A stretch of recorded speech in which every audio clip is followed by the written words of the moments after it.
Welcome back. So here we are back in our DD drawing set in layout. And as you can see, we've got our site plan, floor plans and elevations all set up on sheets. Before I start adding any notes or dimensions to these drawings, I want to add some grid lines and level markers so that I can start to accurately set out the building. Before placing grid lines, however, I want to create a new layer called Gridlines. And this is good practice generally, I want to lock all the other layers. This not only makes it easier to select the grid lines, but it also prevents you accidentally moving any of the other elements. I also like to hide the raster viewports layer when doing this. We want to be able to snap our grid lines to nice clean points on the drawing, and for this, the vector viewport is the best one to work with. The raster image just tends to get in the way and confuse matters. Okay. So now I'm ready to drag my Gridlines group in from the scrapbook.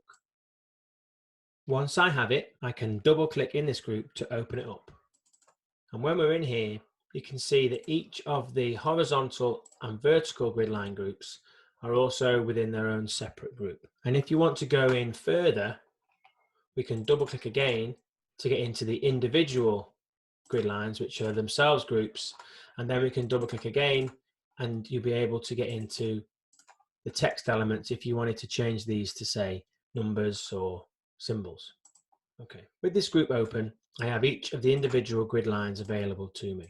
So now I can drag each grid line over the model, and using object snap, I can snap the midpoint of the grid line to relevant points in the model that I want the grid lines to align with.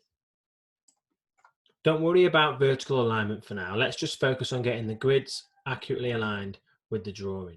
So we fast forwarded a few moments and you'll see that I now have all of my vertical grid lines snapped to the relevant points of the model.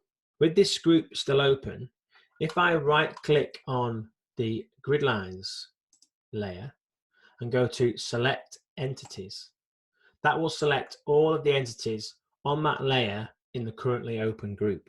If I then right click on these grid lines and go to align top, you'll see that layout automatically lines all of these grid lines up with one another. The last thing to do is simply to double click each grid line, select the line itself and drag that down beyond the building. Once you've done one, it's easy to do the others by simply inferencing to the previous line. Okay, if we fast forward a couple more minutes, and I've repeated this process for the horizontal grid lines. I mentioned before that the vertical grid lines and the horizontal grid lines are in separate groups.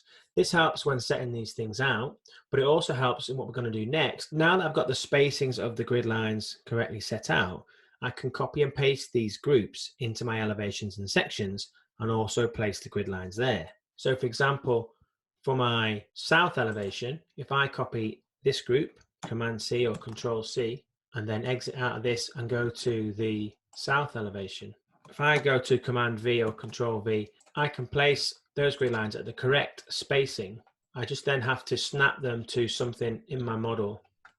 I know I can snap to the inside face of this wall, and then I know that each of those now is in the right location.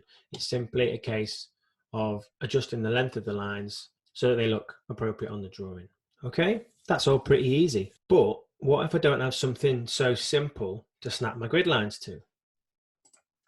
For example, I have my grid lines set to the inside face of my external walls. But what if I have my grid set out to the center line of the walls? How do I know I'm snapping to the right thing? There are fewer obvious points on the drawing that I can snap to. Also, what if I nudge my grid lines layer out by mistake or move one of these lines by accident? How do I know that my grid lines are in the right place? This technique also isn't as easy when it comes to setting out grids and level markers on the elevations and the sections. As we saw previously, you need to find something obvious on the elevation to snap your grid lines to, and that isn't always the case. So this is where I come to my second and more preferred method for setting up grids and levels on my drawings. And for this, we need to go back into SketchUp. What I want to do is to create a set of physical planes in my model, which will represent my grid lines and level markers. First, I want to create a new tag and call that X grids.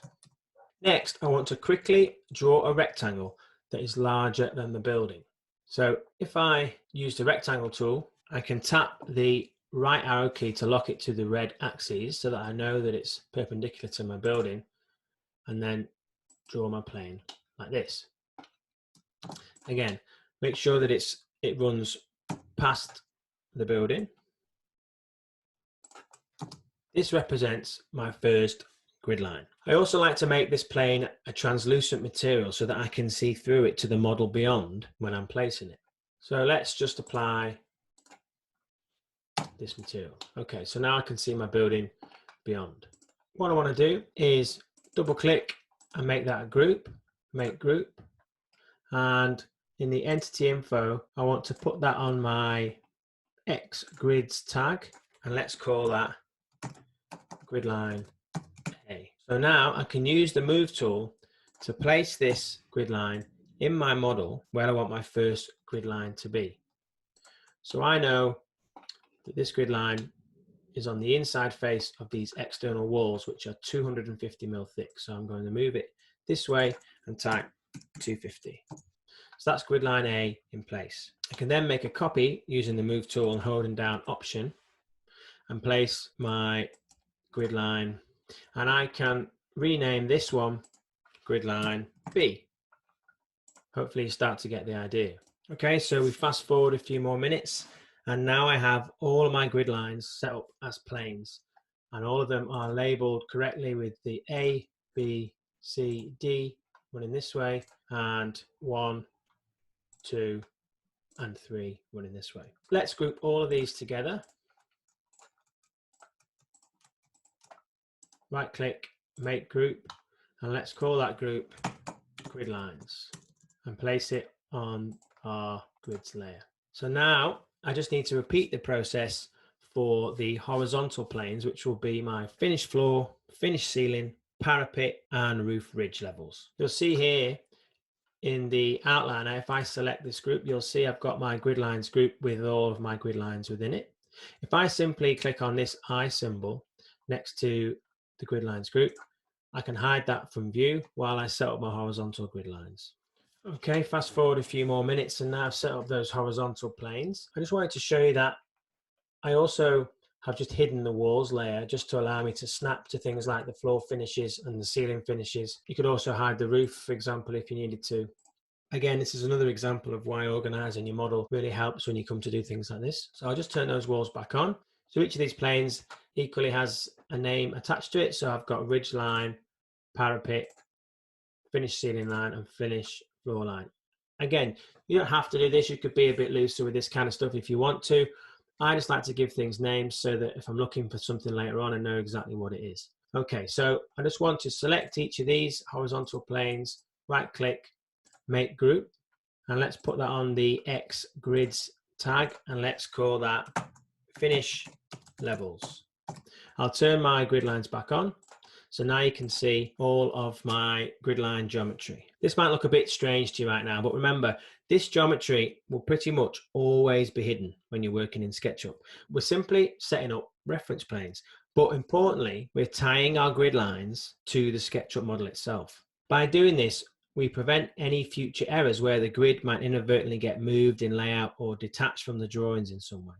By modeling the grids in this way, we can always come back and check where everything is relevant to the grid. Equally, if we decide to change the grid spacing, we simply have to change one plane in the model, and then we can easily update everything else. Okay, so now I want to hide this X grids tag and save my model before heading back to layout. So with the model reference updated, if I select my vector thick viewport and go to the tags section over here in the SketchUp model dialog, you'll see that I'm able to toggle my X grids tag on and off to show the true location of those grid lines. And actually, if we go down here, I've noticed that that bottom grid line is actually not quite in the right place. So this allows me to select the group, I can select the grid line, and then I can drag it and snap and then simply turn off the grids layer when I'm finished. If I now come to my north elevation, I can do the same thing with the viewport selected and the tags dialog. I can turn X grids back on, and you'll see I now get my vertical grid lines as well as my horizontal level markers. I'm also able to turn shadows off if I want on this one to make things a bit easier. Then I can just do the same thing as before.